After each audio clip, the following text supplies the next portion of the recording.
E aí, você, cara de pau, hein? Deu play direto no resumo.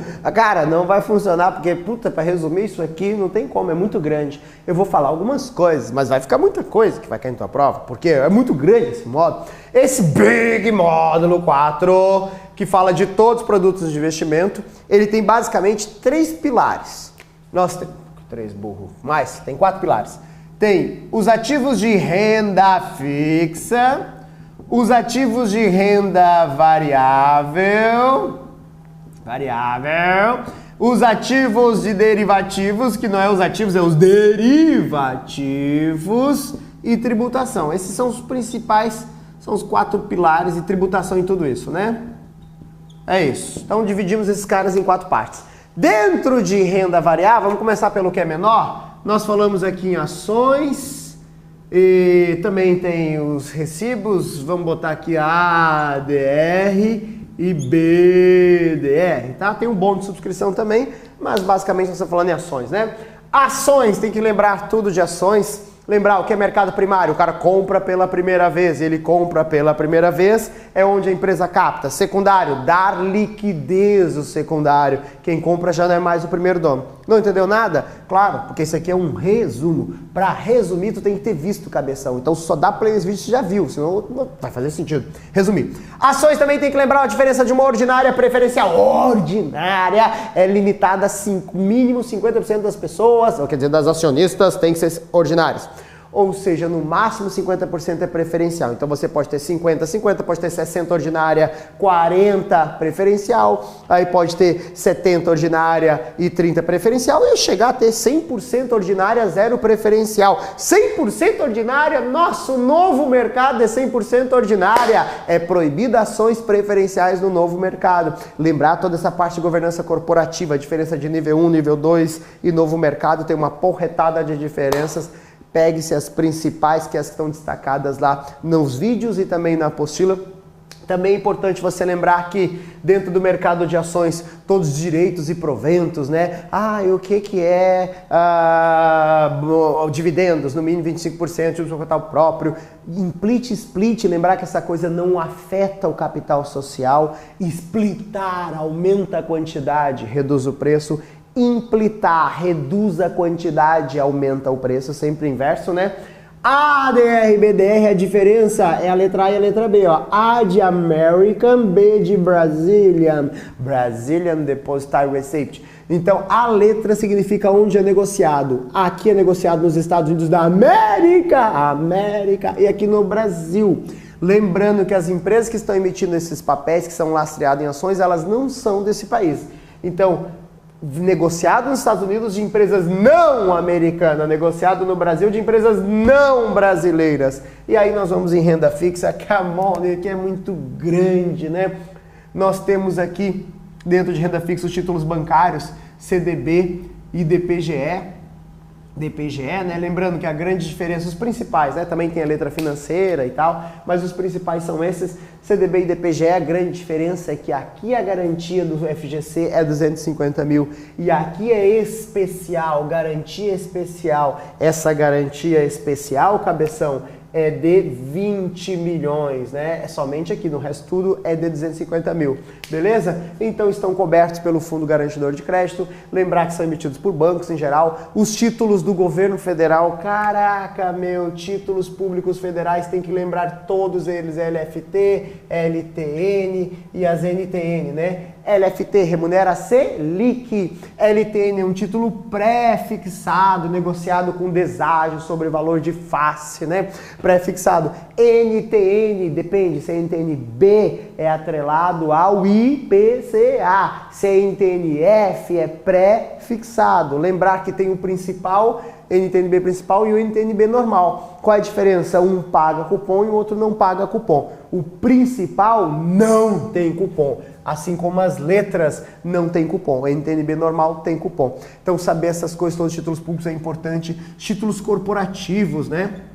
debentures, né? A nota promissória, a debênture, nós temos a debênture incentivada. Então, qual é a grande diferença? Debênture e nota promissória. Basicamente, quem emite são companhias, não pode ser instituição financeira, nenhum dos títulos são cobertos pela FGC, porque são emitidos por companhias, se não por bancos. Lembrar que debêntures normalmente é investimento de médio e longo prazo, tem garantias, a regra da ordem das garantias, refluxo, eu estou com problema de refluxo real, flutuante, quirografária e subordinada. Isso é importante saber. Saber que essas debêntures aqui, essas debêntures têm diferença para debênture incentivada, que é o que? Tributação de imposto de renda, que você vai ter isenção na incentivada. Por que você vai ter isenção, professor? Aí, cabeção, você tem que lembrar que isso vai influenciar, é incentivado, o nome já fala, incentivado, tem incentivos do governo. Incentivo do governo é essa isenção de imposto, porque vai financiar projetos que interessam ao governo, né, em zona portuária e etc, e blá blá blá. Beleza, então esses títulos corporativos tem que estar claríssimo para você. Aí lembra dos títulos, ó, LCI, LCA, cabeção, camon, né, LCI, LCA, vamos botar versus LCI e LCA, a duplinha versus CRI e CRA, né? Vamos imaginar que isso aqui é CRI e CRA versus LCA, é final de vôlei, olha só bacana, L de um lado LCI e LCA, do outro lado CRI e CRA. LCI e LCA representa quem? Representa o time dos bancos. CRI e CRA representa quem? O time da Bolsa de Valores. Aqui é Bacen versus CVM, é uma luta, esse cara é patrocinado pelo Bacen, esse cara é patrocinado pela CVM. Se é valor mobiliário, cabeção, esse cara não tem FGC, já esse aqui vai ter FGC. Todos os títulos estão cobertos pelo fundo? Não, cabeção, só esses caras aqui, esse aqui não tá. Mas todos eles têm isenção de imposto de renda. Para quem? Para todo mundo? Não, aí vira zorra. Pessoa física não vai pagar IR nesses títulos.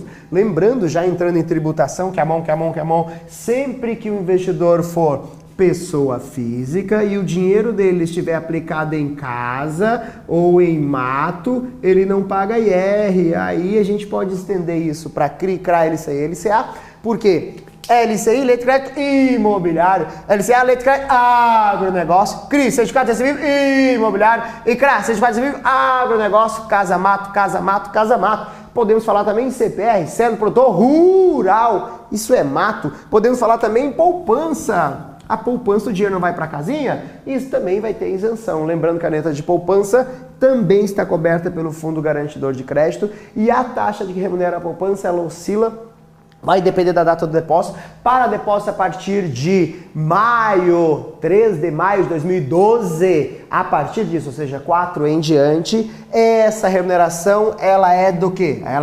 Ela é 70% da Selic, desde que a Selic seja inferior ou igual a 8,5% ao ano. Se a Selic for maior que 8,5%, volta essa remuneração antiga da poupança, que é 6% ao ano, mais TRs, também é importante aqui, bacana de saber, né? Aí vamos entrar aqui um pouquinho em derivativos, deriva de ativos, não é um ativo, deriva de ativo. Aí nós temos o mercado futuro, opções, termo e swap, ok? São os 4 negócios no mercado futuro. No mercado de derivativos, lembrando que derivativos são negociados contratos que derivam de algum ativo, tá no nome, é só ler. E lembrando que o mercado futuro, a grande diferença do mercado futuro para o mercado a termo é que esse cara aqui é padronizado e esse aqui não tem padrão. Ou seja, os lotes não são padronizados, os negócios não são padronizados, o prazo não é padronizado. No mercado futuro você passa a ter padrão, né? Lembrando que para você sair de uma posição no mercado futuro, se você investiu no mercado futuro, comprou um contrato, você tem que assumir uma posição contrária à que você entrou. Então, se você está comprado, tem que comprar um outro contrato na posição de vendida. Ou seja, a maneira de sair não é vendendo, né? Ah, eu comprei um negócio, eu não quero mais, vou vender. Não, aqui você assume posição contrária. Lembrando que no mercado futuro exige depósito de margem de garantia. Por esse motivo, a gente diz que o risco de liquidação, risco de contraparte é assumido pela própria bolsa. O que é o risco de contraparte? E se o boneco lá não honrar, a bolsa assume porque ela tem essa margem de garantia, tudo bem? Então, importante saber aqui no mercado futuro para o mercado de opções essa diferença de padrão. E opções, puta, opções é tão amplo, né? Daria um curso inteiro. Mas é bacana você lembrar lá no mercado de opções que quem é o lançador, quem é o titular, lançador, lança, é quem vende a opção. Titular, dono, é quem compra a opção. Se a opção é de compra, ele tem o direito de comprar determinadas ações. Se a opção é de venda, ele tem direito de vender, ele tem a opção, ele opta. O titular opta, decide se exerce ou não direito. O lançador não opta, ele não decide, ele tem obrigações. Se o cara decide em comprar, porque a opção é de compra, eu sou obrigado a vender. Se o cara decide vender, a opção é de venda, eu sou obrigado a comprar, porque eu sou o lançador. Lembrando que a perda máxima para o titular da opção é o prêmio, que é uma fração do preço da ação. Ok? Lembrando que se a opção está in the money, quer dizer que o cara está ganhando dinheiro. O cara quem? O titular está ganhando dinheiro. Se é out of the money, ela está fora do dinheiro. Então, posso olhar para a visão do titular ou do lançador. O que é o in the money e o que é out the money?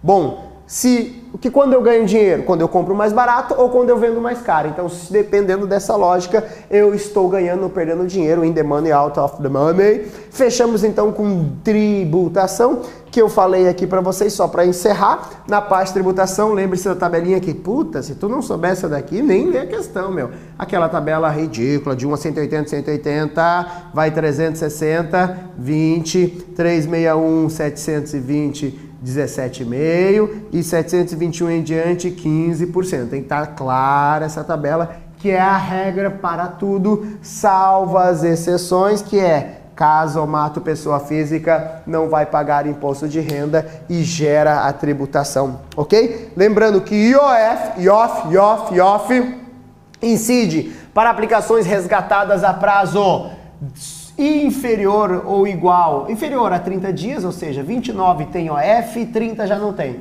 Então 29 tem OF, 28, 27. Se o cara resgatar nesses prazos aqui, ele vai ter IOF. 30 ou mais não tem OF. Lembrando que o IOF é tributado antes do imposto de renda. Primeiro tiro do governo, sobra a renda do coitado e aí a renda gera o quê? Imposto de renda. Então a preferência é do IOF. Todos esses impostos ficam sempre retidos na fonte, a exceção é o imposto em ações.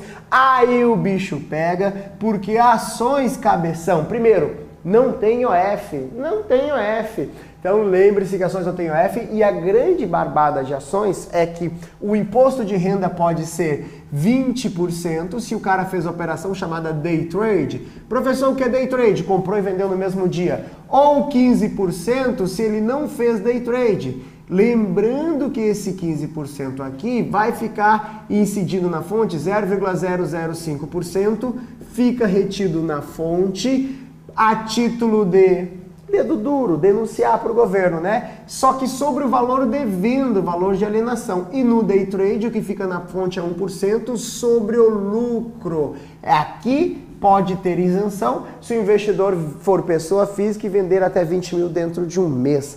Tem que ver tudo isso, eu só estou te relembrando e olhe nos mínimos detalhes esse mega módulo, mas que vai dar aí para você umas 12 questõezinhas de barbada. Tranquilo? Vem comigo então? Fechou o módulo gigante? Vamos para o 5 que você tá gigante no caminho certo, essa CPA tá chegando, já estamos no módulo 5. Próximo vídeo.